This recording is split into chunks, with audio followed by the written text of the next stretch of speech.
I'm going to pass the baton to Joseph Domitrovich. As I mentioned, Joe is exercise physiologist with the U.S. Forest Service. Joe. Yeah, good morning, everybody. Thanks for the opportunity. So I'm going to talk about wildland firefighters and our, I guess you'd call it, non-use of of a respirator. And so my first slide here is we're going to talk about the job demands of being a wildland firefighter. And so part of the work that we've been doing is trying to quantify kind of the activity level, because when we look at smoke, it is one of the many hazards that we face out there in the wildland firefighter environment. The other one primarily being heat-related injuries from a physiological standpoint. And so this paper, we tried to look at that. And one of the things that we found is that hiking with our wildland firefighters is a very high physical demanding task. And that's what we do mostly out there, is we are walking around in mountainous terrain, carrying really heavy amounts of weight. And so what we're looking at here is most of our data points, we're at a VO2 above 22.5 mLs per kg in a heart rate over 135. We have a new paper that's coming out here, hopefully this fall, and our average core body temperature during a shift is around 100 degrees Fahrenheit. And so when we're looking at that, our weight is pretty heavy. Our firefighters, and you can see from that picture there, that pack that they're carrying is typically around 50 pounds. And so when we're looking at respirators, ounces matter to us. And so we're trying to balance that risk of exposure versus our demands of the job, and also size. They're limited on their size capabilities due to vehicles and also what they can carry. But getting kind of into the nuts and bolts of respiratory protection, this was a study conducted from 2009 to 2012. And what we found is that above an occupational exposure limit, is about 5 to 15% of the time, depending on the type of fire, looking at carbon monoxide and then particulate matter. And so when we look at that, this is some new data we're writing up right now. As you can see from this, our average carbon monoxide levels are typically very low, right around zero, no exposure.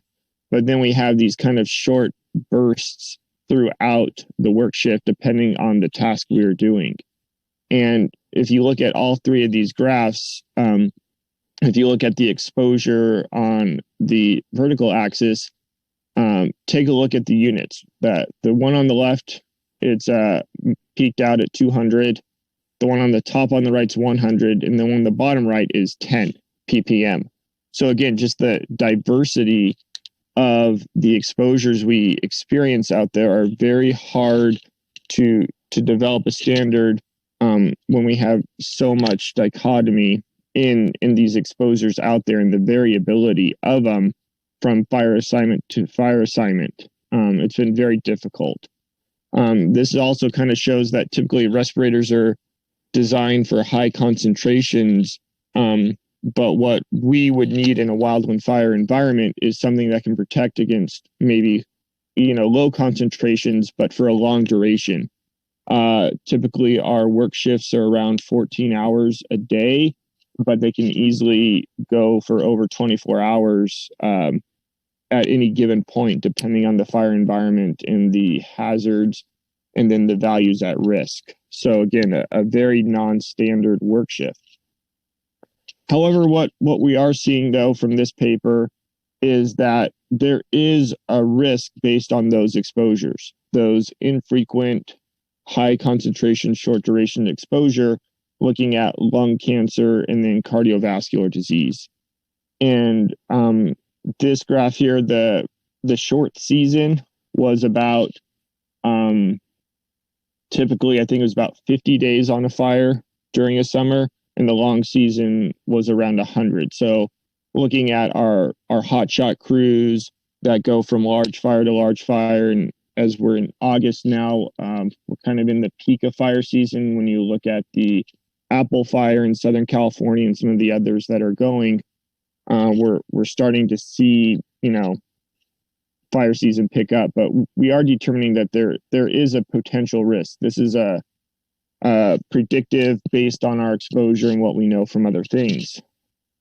So when we look at respiratory protection in wildland firefighters, the picture you see there in the upper right on your screen, that was some studies back in the 1990s looking at respiratory protection in wildland firefighters. I know the technology has changed since then. Some of the issues we were facing back then was being able to don it quickly and then take it off. Also was communication, working around equipment or trying to talk to individuals on a radio. Communication was really degraded with that type of respirator. The one on the bottom of the bandana, we're finally getting word out to firefighters that doesn't do anything. And so, you still see it out there, but not as much as you used to. The NFPA has redone their 1984 Wildland Fire Respirator Standard. The first one came out in 2010. As of today, there have been no respirators that have been tested to that standard. So we have a standard that has been created based on our exposures and our kind of what we need from a technical standpoint. However, nothing has been created. The next edition of 1984, that's going to be coming out hopefully in 2020, will try to actually break up wildland fire respirators into 3 different types of tiers. Tier 1 being a particulate only, Tier 2 particulates, vapors and gases, and then Tier 3 particulate vapors and gases with some additional vapors and gases not in Tier 2. Looking at what we've seen is that as you get away from the combustion source, the carbon monoxide and some of the vapors and gases tend to not be as much present as the particulate. So looking at some different options for agencies and individuals to have when it comes to wildland fire respiratory protection, again, due to the dynamic nature and what we would need it to be. So that's my presentation, Bob.